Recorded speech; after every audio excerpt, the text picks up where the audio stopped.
Hello friends and dear students. मैं बलवान सिंह, हिंदी प्रवक्ता। आज हिंदी व्याकरण के अध्याय आगत ध्वनियों के बारे में पढ़ेंगे। आगत ध्वनियाँ क्या होती हैं, इनका अध्ययन करना क्यों जरूरी है।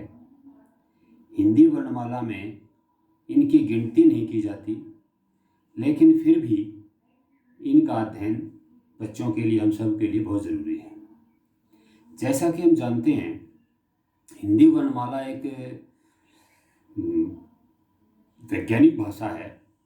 इसमें अनेक भाषाओं के शब्द इस तरह से घुल मिल गए हैं कि हमें ऐसा लगता है कि ये शब्द भी हिंदी भाषा के अपने ही होंगे, लेकिन वास्तव में वे शब्द दूसरी भाषाओं के होते हैं। और उन भाषाओं के शब्दों का सही उच्चारण करने के लिए, उदाहरण के लिए मैं यूँ कहूँ कि आगत ध्वनियाँ वे ध्वनियाँ हैं कि उर्दू, अरबी, फारसी, अंग्रेज़ी आदि के शब्दों का सही उच्चारण करने के लिए जिन ध्वनियों का प्रयोग किया जाता है उन्हें हम आगत ध्वनियाँ कहते हैं। दोबारा सुनेंगे।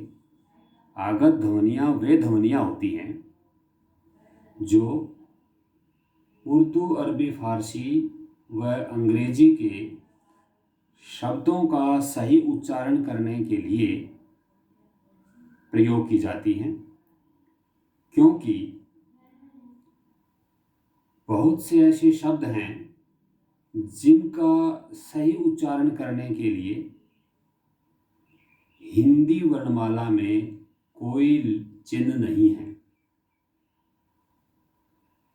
अरबी, उर्दू, फारसी, अंग्रेजी के ऐसे बहुत से शब्द हैं जिनका सही उच्चारण करने के लिए हिंदी वर्णमाला में कोई वर्ण या चिन्ह नहीं है। इसलिए हमने उन आगत ध्वनियों का अध्ययन करना जरूरी है। ऐसे कौन सी ध्वनियाँ हैं? जैसा कि मैंने बोर्ड पर लिखा है, आगत ध्वनियाँ दो तरह की होती हैं, नुक्ता वाली और अर्धचंद्राकार। दो ध्वनियाँ हैं आगत ध्वनियाँ। नुक्ता वाली जो ध्वनियाँ हैं, ज़्यादातर हमने ये पढ़ा है, हम अध्यापकों ने बच्चों को यही सिखाया है कि जिस भी शब्द के नीचे या किसी वर्ण के नीचे शब्द में कोई बिंदी लगी हुई हो, इस तरह की, जैसे क, ख, ग के नीचे हमने बिंदी लगा दी, ज, फ के नीचे हमने बिंदी लगा दी, इस तरह की किसी शब्द में नीचे बिंदी लगी हुई हो, जैसे कैंची, खास, गजल, जिंदगी, जमानत, फकीर, फीस, इनमें क, ख, ग, ज, फ इनके नीचे बिंदी लगी हुई है, तो ये उर्दू, अरबी, फारसी भाषा के शब्द हैं। तो उन शब्दों के नीचे हमें नुक्ता लगाते हैं, वह उर्दू, फारसी भाषा के शब्द होते हैं। ये हमने बच्चों को सिखाया है। और क, ख, ग, ये नोट करेंगे ये बात। क, ख, ग जिनके नीचे हम नुक्ता लगाते हैं उर्दू, फारसी भाषा के जो शब्दों में, उनका शब्द लिखते समय हमारी इच्छा पर निर्भर करता है कि हमने नुक्ता लगाना है नहीं लगाना है। वो इच्छिक है, कंपल्सरी नहीं है। उदाहरण के लिए मान लो मैंने कैंची शब्द लिख दिया, खास लिख दिया, तो इनके क, ख, गज़ल में ग के नीचे बिंदी लगाना कोई ज़रूरी नहीं है। वो उनका मानक रूप हिंदी जैसा ही प्रचलित हो चुका है। लेकिन जय और फ यदि उर्दू भाषा के शब्दों में आ जाते हैं, जय और फ, इन दो वर्णों के नीचे बिंदी लगानी, नुक्ता लगाना जरूरी है। ये बात नोट करेंगे। या यूँ भी समझ सकते हैं, जय और फ के नीचे ही बिंदी लगती है, बाकी उर्दू के शब्दों में क, ख, ग में लगावा ना लगावा कोई दिक्कत नहीं है। ठीक है। उदाहरण के लिए मैंने गज़ल शब्द लिख दिया, गज़ल, तो यहाँ हम जय के नीचे ही लगाएंगे बिंदी, ग के नीचे बिंदी लगाने की जरूरत नहीं है। क्लियर? इसी तरह से यहाँ तक तो हमने अध्ययन कर लिया था कि उर्दू फारसी भाषा के शब्दों के नीचे नुक्ता लगता है, लेकिन क्या आपने कभी ऐसा भी देखा है कि अन्य भाषाओं के शब्दों के नीचे भी ये नुक्ता लगता है? हाँ, लग सकता है। कैसे? अंग्रेजी भाषा के ऐसे बहुत से शब्द हैं जिनका सही उच्चारण करने के लिए हम नुक्ता लगाते हैं। आपने कभी किताबों में, अखबार में देखा होगा, एक शब्द है न्यूज़, NEWS, जिसको अंग्रेजी में न्यूज़ समाचार होता है। तो यह न्यूज़ लिखते हैं तो जय के नीचे बिंदी लगती है, जबकि अंग्रेजी का शब्द है रोज। रोज जिसका अर्थ गुलाब होता है, उस जय के नीचे बिंदी लगती है। यदि हम जय के नीचे बिंदी ना लगाएं तो उसका अर्थ ही बदल जाएगा। रोज हिंदी का शब्द बन जाएगा, प्रतिदिन वाला अर्थ देगा। फादर अंग्रेजी का शब्द है। आप देख लेना कहीं हिंदी भाषा में जब भी कहीं कोई पाठ पढ़ते हैं हम, तो फादर कहीं लिखा मिलेगा तो फे के नीचे बिंदी मिलेगी, हालांकि अंग्रेजी का शब्द है। इसी तरह से इज, जे, इस तरह से अंग्रेजी के बहुत से शब्द मिलेंगे, उनका सही उच्चारण करने के लिए भी नुक्ता का प्रयोग होता है।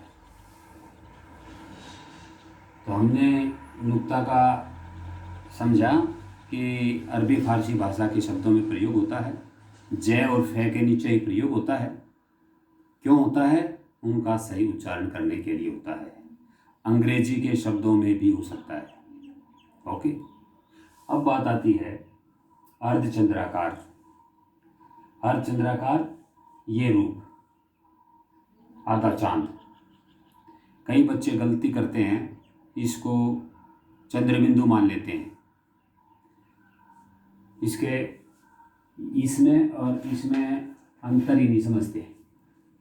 ये चंद्रबिंदु अनुनासिक होता है, वो चांद, आँख, आंसू, ये जो शब्द होते हैं हमने ये धनी तो हिंदी वर्णमाला में हमारा अनुस्वार में आता ही था, अनुस्वार और अनुनासिक में आते ही थे। लेकिन ये जो रूप है ये आगत ध्वनि में आता है। ये अंग्रेजी के शब्दों में ही प्रयोग किया जाता है। ये बात ध्यान देना, जहाँ भी कभी हिंदी का पाठ पढ़ते समय हम इस तरह के चिन्ह मिल गया हमने, तो अर्धचंद्राकार रूप मिल गया, तो आप समझे वो शब्द अंग्रेजी भाषा का है। उदाहरण के लिए जैसे बॉल, आ और ओ के बीच की ध्वनि है ये। Ball, hall, college, knowledge, copy, hot, coffee. आ और ओ के बीच की ध्वनि अर्धचंद्राकार रूप होती है, अंग्रेजी के शब्दों में ही प्रयोग की जाती है। बहुत से बच्चे इनका प्रयोग नहीं करते, जबकि होते अंग्रेजी के शब्द होते हैं। उदाहरण के लिए मान लो जैसे मैंने बॉल ही लिख दिया, यदि हम अर्धचंद्राकार रूप ना लगाएं, इसके ये ना लगाएं, तो क्या अर्थ हो जाएगा? अर्थ ही बदल जाएगा। कहने का मतलब ये है, जो आगत ध्वनियाँ हैं, यदि हम इनका प्रयोग ना करें तो ये इनके अर्थ में बदलाव आ जाएगा, अर्थ ही बदल जाएगा। इसलिए इनका अध्ययन करना जरूरी है। तो ये तो बाल का मतलब केश हो जाएगा, सिर के बाल जैसे हेयर। इसी तरह ये जो बॉल जो अर्धचंद्राकार रूप वाला हो जाएगा, इसका मतलब हो जाएगा गेंद। इसी तरह से हॉल है, जिसका अर्थ बड़ा कमरा होता है, और यदि मैं इसके अर्धचंद्राकार रूप ना लगाऊं तो क्या हो जाएगा? हाल। हाल का मतलब अवस्था, दशा। इसी तरह से मान लो मैंने लिख दिया शब्द हार्ट, हार्ट शब्द लिख दिया। अब हॉट लिखा था, फिर हॉट अर्धचंद्राकार रूप लगा था, हॉट का मतलब गर्म। और यदि हार्ट लिख दें, हम अर्धचंद्राकार रूप ना लगाएं, तो हार्ट का अर्थ क्या हो जाएगा? हार्ट तो बाजार होता है, अर्थ ही बदल जाएगा। इसलिए इन दोनों आगत ध्वनियों का नुक्ता और अर्धचंद्राकार रूप दोनों ध्वनियों का अध्ययन करना बहुत ज़रूरी है। और ऐसे शब्द आपने कॉपी में लिखने हैं, अपनी पाठ्य पुस्तक में से ढूंढ के कम से कम 20-20 शब्द ऐसे लिखने हैं जो नुक्ता वाले हैं, और 15-20 शब्द ऐसे लिखने हैं जो अर्धचंद्राकार रूप वाले हैं, ताकि उन शब्दों का अच्छी तरह से उच्चारण भी किया जा सके, हमारे शब्द भंडार भी वृद्धि हो सके, और हम जो है दोनों इन आगत ध्वनियों के बारे में अच्छी तरह से समझ जाएंगे। तो मुझे आशा है कि आपको अच्छी तरह से ये याद भी हो गए होंगे। फिर भी यदि कोई इस संबंधी शंका है तो आप कांटेक्ट कर सकते हैं। और इन्हीं शब्दों के साथ हम अगला जो टॉपिक लेंगे समास के बारे में पढ़ेंगे। जय हिंद, जय भारत।